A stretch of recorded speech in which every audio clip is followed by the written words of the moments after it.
Nadir film Leon'da hayotning rahimsizliklariga tang'arqag'ini qadam bosayotgan kichik Matilda hayotning xilma-xil rahimsiz realliqlarining shohidi bo'lgan Leondan turmush mangu mushundaq jafo mushaqqatlikmi yoki faqat balliq davrida shundaqmi deb so'raydi.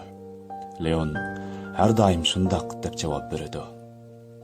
Bu bir intayin qisqa dialog, u kinoni ko'rib boqmaganlarga texmi tushuniksiz bo'lishi mumkin.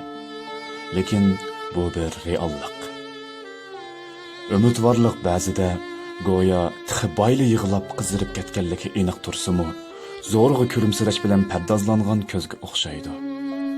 Biz ba'zida hatto uning rostli mavjudligiga yoki hayot uchun haqiqiy ahamiyati borligiga gumonlanishga majbur bo'lib qolamiz.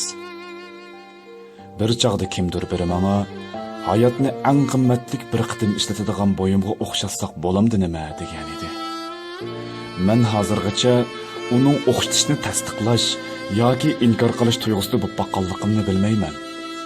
Lekin navoda rostli shundoq tasvirlab ko'rsak, bu eng qimmatlik bo'yimni yanada o'zimiz ishlatib tugutalisak, ondan qimmati bo'ladi. Shundoq bizning hayotimiz faqat bir qitimlik mavjudlik fursati.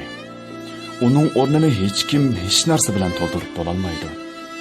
Yashash ba'zida balkim tasavvurimizdagidek qiyin bo'lishi mumkin.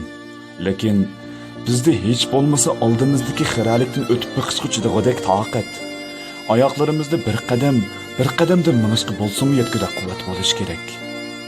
Shu topda umiddan gumonlanayotgan bo'lishimiz mumkin.